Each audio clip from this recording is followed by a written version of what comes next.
si Pangulong Benigno S. Aquino III sa taunang Presidential Forum ng Foreign Correspondents Association of the Philippines o FOCAP kung saan nagpahayag siya ng kumpiyansang magiging epektibo ang kalalagdang framework agreement sa pagitan ng pamahalaan at ng Moro Islamic Liberation Front. Ang kabuang ulat hatid sa atin ni Rocky Ignacio live. Rocky? Yes, maraming salamat, Kati. Muli ngang ipinabot ni Pangulong Aquino ang kanyang kumpiyansa na mas magiging epektibo ang nilagdaang framework agreement sa pagitan ng gobyerno at ng Moro Islamic Liberation Front. Unang Presidential Forum ng Foreign Correspondents Association of the Philippines o FOCAP, sinabi ng Pangulo na mahalaga na kinikilala ng magkabilang panig na magbibigay daan ang pagbuo ng bagong Bangsamoro para sa tunay na kapayapaan sa Mindanao. Mataas anyang antas ang tiwala at kooperasyon ng pamahalaan at MILF kaya hindi dapat pairali ng pagiging negatibo. Sagot na rin ito ng Pangulo sa tanong kung makakaapekto ang posibleng pagbabago sa Kongreso dahil sa nalalapit na halalan para makapasa ang isusumiting Bangsamoro Basic Law sa Kongreso. Both parties to the agreement recognize that we will have to go through the constitutional processes. There are certain risks involved. But I think what you should highlight is the fact that both parties are committed to delivering as much as possible that which is within their capabilities. Okay? So instead of being negative about it, shouldn't we be positive that both parties are already exhibiting a high degree of trust and cooperation towards achieving the mutually agreed upon aims?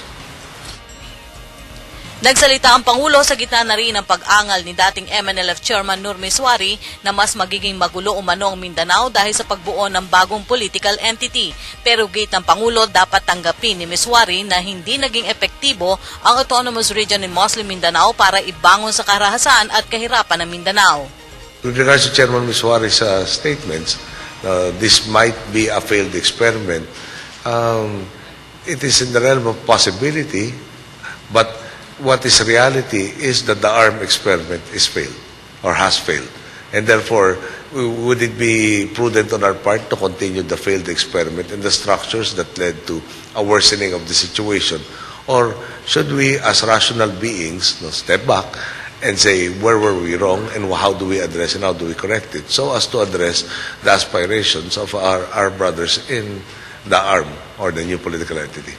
Dagdag pa ng Pangulo na isa sa mahalagang napag-usapan nila ni MILF Chairman Alhaj Murad ang pagbaba ng armas at i-transform ang MILF fighters na kabilang nasa lipunan.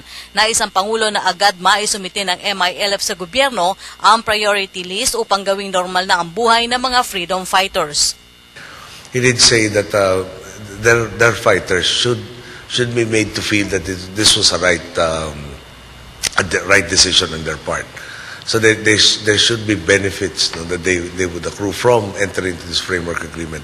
To which I responded by, perhaps you have a priority list. You know your people better, what they're capable of right now. And we will go through your priority list and implement it as far as practicable in the schedule and the items that you want to do.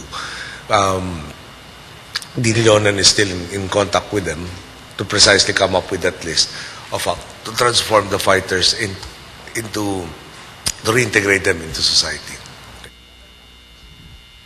Samantala, Kati, sinabi ni Pangulong Aquino na patuloy na nga binubuo ang ipalalabas na executive order para sa pagbuo ng Transition Commission na siyang babalangkas ng Bangsamoro Basic Law na isusumite sa Kongreso. Ayon sa Pangulo, hindi ito minamadali at masusi ang proseso nito upang maging matagumpay ang implementasyon nito. At yan po ang ating pag-uulat mula dito sa Malacanang sa tulong ng RTVM. Ako po si Rocky Ignacio para sa Telebisyon ng Bayan. Maraming salamat sa iyong live report, Rocky Ignacio.